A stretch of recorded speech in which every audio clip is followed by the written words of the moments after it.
Eu estou no mês de março do ano de 2019. Eu gostaria muito de deixar registrado um texto que eu escrevi no mês de fevereiro desse mesmo ano. O título é O Deus Pensamento, Seus Filhos, um Desconhecido e a Morte de Poder. Em um tempo em que só depois ficou conhecido como pós-contemporaneidade, exatamente no altar dos globos celestiais, reuniram-se 4 grandes deuses: o intelecto, que é o deus da criação artística e da racionalidade; a ciência, a deusa da probabilidade e da certeza; a religião, a deusa da esperança e das verdades inquestionáveis; e a filosofia, deusa do questionamento e da inquietação. Esses 4 irmãos estavam ali reunidos para participar de uma discussão calorosa, cada qual expondo seus pontos de vista em relação à contemporaneidade, ou seja, tentando entender e justificar o que foi ela, a contemporaneidade, e como ela funcionava. Tal peleja foi iniciada após a constatação da morte de um semideus conhecido por Poder, o qual reinou desde épocas remotas até a contemporaneidade de forma hegemônica. Os 4 deuses irmãos, já mencionados, queriam entender a anarquia que se instaurou no globo,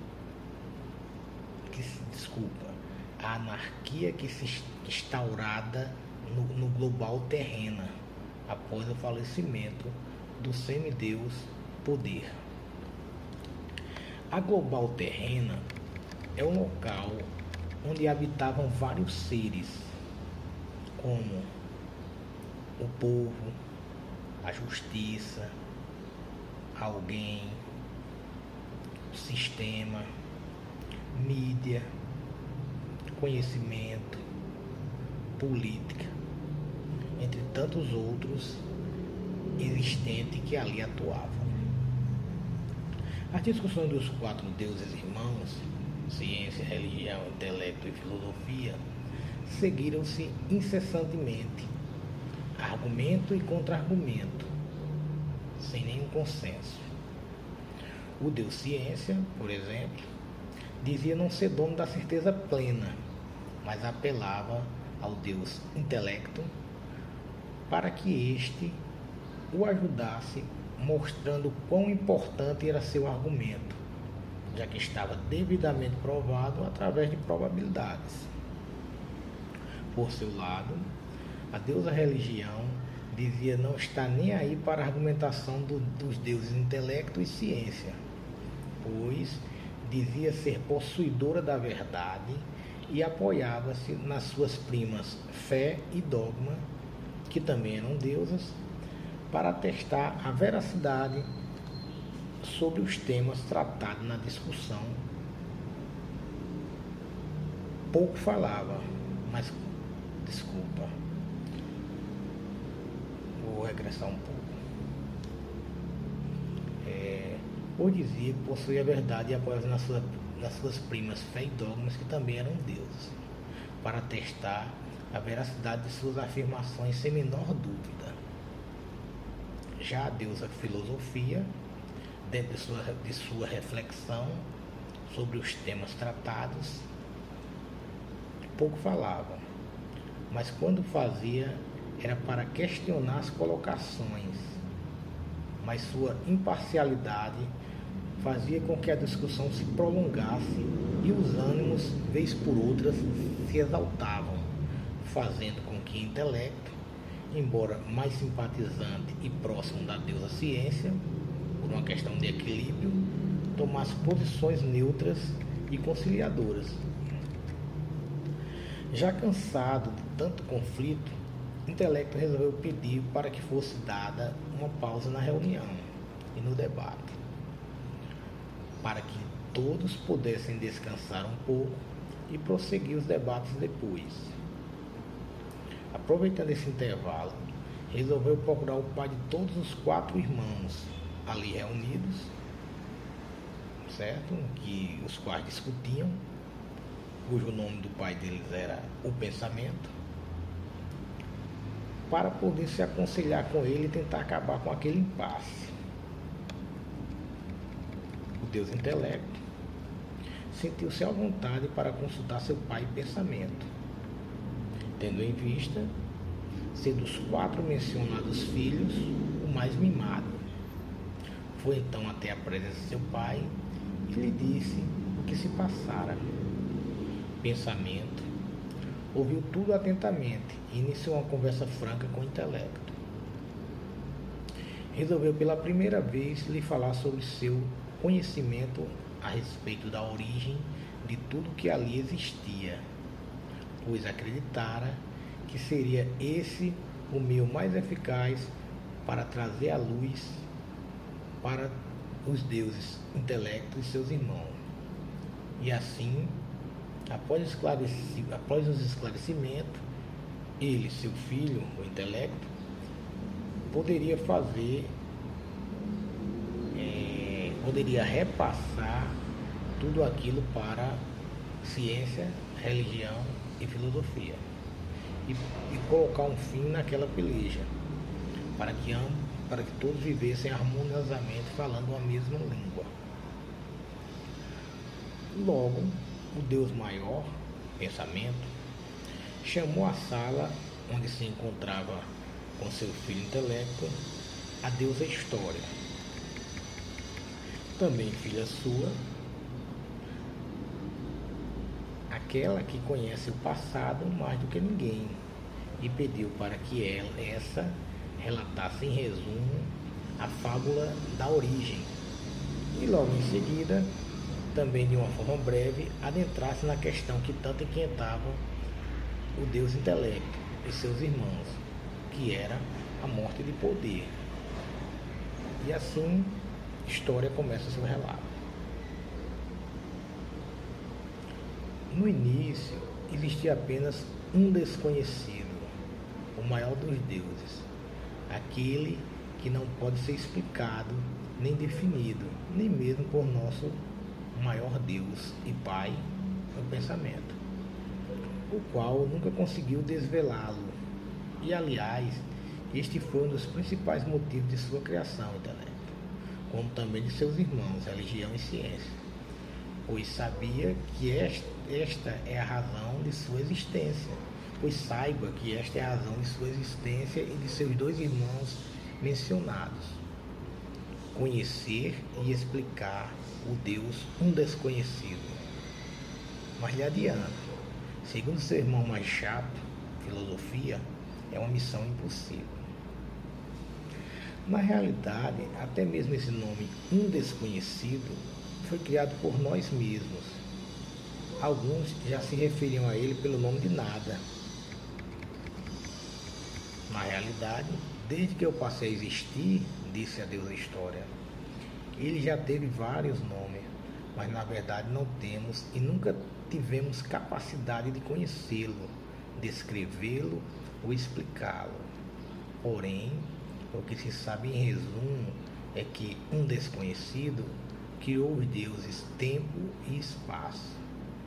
E graças à criação desses 2 primeiros deuses foi possível nossa existência, de forma que possamos perceber e ser percebidos uns pelos outros através de nosso grande Pai, Pensamento. Além deles, criou semideuses, como poder, e também alguns seres que não são deuses nem semideuses, como por exemplo, alguém, povo, sistema, política, mídia, justiça e tantos outros que aqui não irei nomear, pois é um número imenso de existentes e no momento não convém. Para servir de habitação para estas suas últimas criações mencionadas, fez surgir um mundo que ficou conhecido como Global Terrena, deixando a cargo do semideus Poder a responsabilidade de comandar tal mundo. Este semideus mencionado era muito vulnerável no que diz respeito à capacidade de se apaixonar, e todos queriam flertar com ele, sendo sempre correspondido de imediato. Algumas vezes, Poder se comportava irresponsavelmente e, em todas as situações, embriagado por sua soberba, vivia para si o tempo todo, sempre querendo se expandir a todo custo e por qualquer meio. Certo dia, se apaixonou loucamente por ele, uma jovem conhecida por Sistema. Esta era ambiciosa, egoísta e traiçoeira, vingativa e totalmente desprovida de princípios. Porém, quando queria ser sedutora, sabia muito bem passar por amiga de todos. Ela era muito dissimulada. Só não conseguia enganar sua prima e desafeto, ética. Uma garota séria, respeitosa e cheia de virtudes. E essas diferenças talvez fosse o principal motivo de repulsa existente entre ambas. Sistema, a todo custo, de uma forma insana, procurava impedir que Poder tivesse qualquer tipo de proximidade e contato com Ética, talvez por ciúme ou mesmo medo de perder sua paixão. Poder, por sua vez, e talvez por nunca ter convivido mais intimamente com Ética, era carente de certos atributos essenciais daquela, no caso de Ética. E por esse motivo vivia a flertar com todos e todas, inclusive na presença de Sistema, sua amante. Chega até mesmo a paquerar com o povo, indivíduo inseguro e extremamente vulnerável a influências externas. O povo era proibido por seu pai, alguém, de qualquer intimidade com o semideus Poder, pois alguém temia que o povo passasse por transformações danosas ao seu contato, ao seu caráter, a partir do momento que tivesse uma intimidade maior com o Poder. E isso, de certa forma, lhe afastava deste. Além do mais, alguém acreditava que o povo era muito inseguro e de fácil manipulação. Chega nessas situações a se comportar de forma idiota e por isso sendo chamado por muitos de burro, já que não demonstrava nenhum senso crítico ou sensatez em alguns momentos, deixando bem claro sua incapacidade de fazer escolhas sozinhos.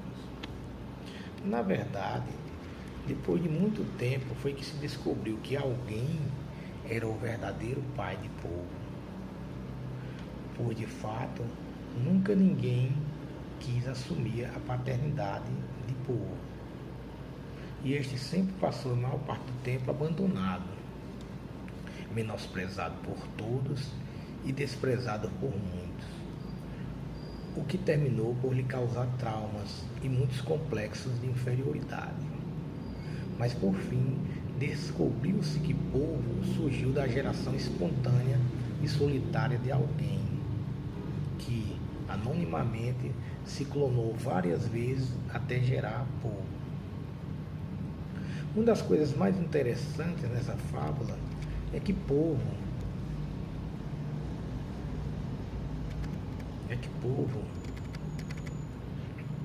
com todos os defeitos mencionados, foi quem gerou de suas próprias entranhas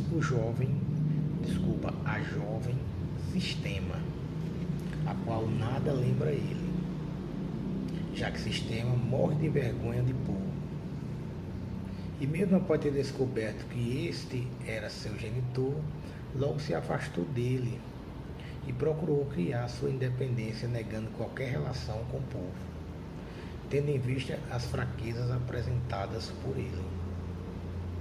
Sistema, por sua vez, já nasceu com personalidade própria e logo passou o povo e alguém para trás, se desvinculando deste de todas as formas, e começou sua escalada em busca de um casamento baseado em interesses e ambição própria, buscando se inspirar em sentimentos que passavam bem longe do que se conhece como amor.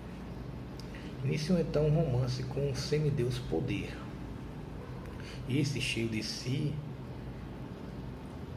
e a princípio encantado com a beleza da jovem, logo aceitou o Sistema como esposa, já que esta era portadora de uma beleza aparente sem igual naquele mundo. Sistema, ao conseguir seu objetivo, que era chegar a ser companheiro oficial de Poder, mesmo sabendo da infidelidade dele, sempre fez tudo para nunca se afastar do amado, principalmente quando surgiram outras concorrentes para sistemas, belas criaturas como mídia, justiça, política, entre outras. Esta começou a tentar um romance com Poder, o que intensificou principalmente na contemporaneidade. Sistema sempre soube lidar com concorrentes, fazendo acordos o tempo todo com elas. Certa vez perdeu o controle emocional e terminou por entrar em conflito com mídia, como também com justiça e política, pois esta já mantinha um caso amoroso com o Poder há muito tempo, e Sistema cansou de fazer de conta que nada sabia, partindo assim para a luta direta com suas concorrentes, as quais, a essa altura, já estavam repletas de energias emanadas por Poder. Consequentemente, já se achavam com força suficiente para tomar poder de Sistema. Como já mencionado anteriormente, Poder era extremamente infiel e mantinha casos com justiça, política e mídia ao mesmo tempo, e há muito tempo.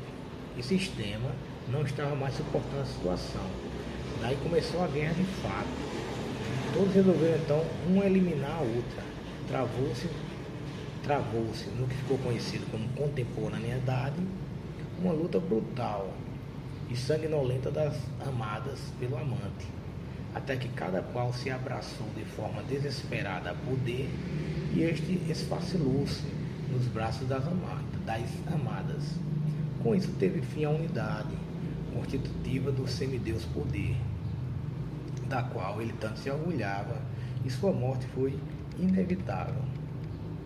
Por fim, tendo cada amada parte do amado, este tendo sido esfacelado e acabado a unidade que o sustentava e a realidade local, cada amante egoísta seguiu seu próprio caminho, e o novo Deus chamado de Caos se instaurou na global Terra e passou a governar aquela localidade, e foi exatamente assim que os fatos se deram, no que ficou conhecido por contemporaneidade, e desta triste forma acabou o Poder. Está aí, meu querido irmão intelecto. Foi assim, em resumo, que tudo aconteceu. Espero ter sido útil e que minha fábula ajude a terminar o conflito existente entre você e nossos irmãos, ciência, religião e filosofia. Eu, de minha parte, é só o que tenho a colocar. Dito isso, a deusa História saiu da sala, deixando intelecto e seu pai, Pensamento, a sós. Disse então Pensamento a seu filho, Intelecto. Pronto, Intelecto, está aí o relato das origens contado diretamente por sua irmã História. Só queria te dizer mais uma coisa, a qual gostaria que repassasse para todos seus irmãos. Não sou gerador da deusa verdade, nem mesmo a conheço, como também não conheço aquele Deus que foi denominado por um desconhecido. Até acredito que este seja o pai daquela, mas posso te afirmar que neste universo que criei, e você e seus irmãos fazem parte, que eu criei, que você e seus irmãos fazem parte, eu sou o maior de todos os deuses, e vocês devem continuar sua discussão, mesmo que nunca cheguem a um consenso ou a lugar nenhum. pois está como já foi dito por sua irmã História, é a razão de existirem. Esta é a razão de vocês existirem. Portanto, volte até seus irmãos e lhe diga tudo isso que lhe falei e que lhe foi passado. Intelecto então retornou à sala de reunião onde se encontravam seus irmãos e repassou para eles a fábula ouvida. Porém, estes continuaram irredutíveis em seus pontos de vista, chegando mesmo a desacreditar no relato de História e questionando a veracidade das coisas colocadas por ela. Com isso, as discussões continuaram sem fim até onde o tempo alcançou.